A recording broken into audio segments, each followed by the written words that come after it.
Imagine you're barreling toward a high-speed corner at over 300 kilometers per hour. The steering wheel in your hands feels like a live wire. Every movement, every breath could send you spinning.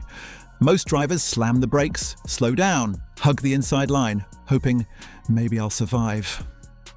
But one driver refuses to survive. He hunts for speed. He dances with danger. That driver is Max Verstappen. Tonight, we're pulling back the visor, exposing the terrifying secret behind his cornering dominance, Oversteer. Stick around because by the end you'll understand not just how he corners faster than anyone, but why most other drivers never even get the chance to compete. And hey, if you love for one chaos with surgical precision, smash that like button before the next corner. Max's career isn't built on gentle laps or safe exits. It's built on calculated instability. From karting tracks to Formula One circuits, his style always carried a bit of danger, a bit of rebellion, because he understood from early on that limits aren't there to be respected, but to be tested.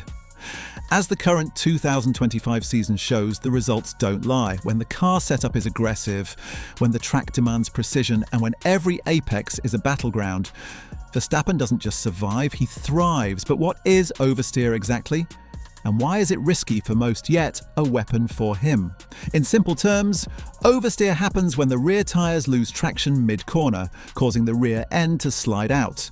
In normal circumstances, that's disaster. But a skilled driver who can control that slide, modulate throttle, steer precisely and manage weight transfer can use it to rotate the car faster and get on the throttle earlier. That's the hidden advantage Verstappen regularly exploits. For most drivers, oversteer is a gamble. For Max, it's a strategy. He prefers setups with a strong front end and a pointy balance. A car ready to flick its tail the instant the brakes are released and the steering wheel turns. That front end bite gives a sharp turn-in.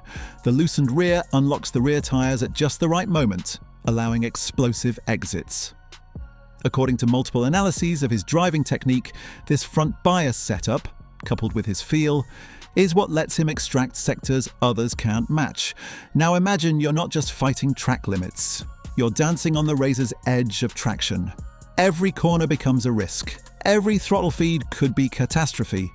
But Max doesn't back off. He leans in. He hears the rear tyres scrabble, feels the weight shift, senses the slip angle forming, and guides the slide like a surgeon. His inputs, steering, throttle, brake, are measured, minute masterpieces.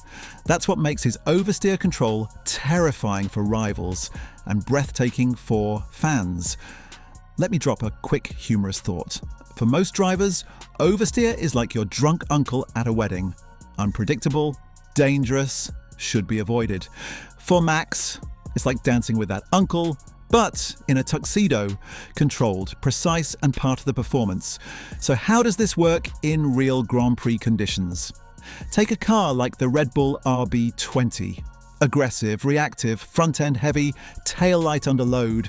For many, that's a nightmare setup, but for Verstappen, it's an extension of his own instincts.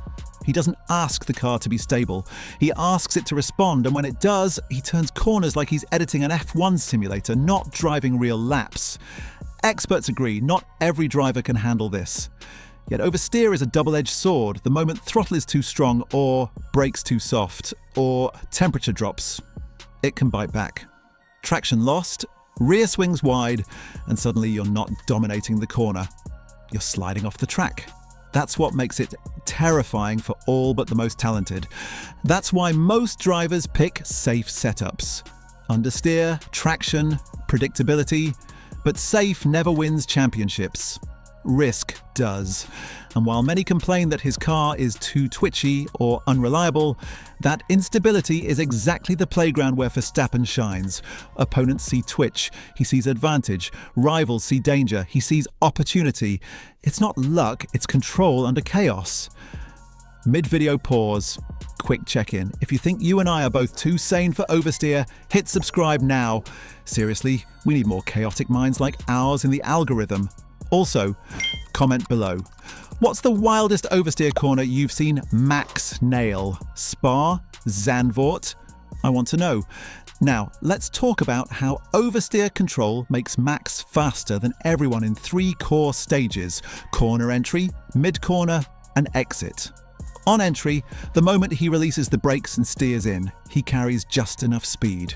More than others dare. Because the front end is strong, the car turns in hard. The rear begins to lighten. That's the first critical moment.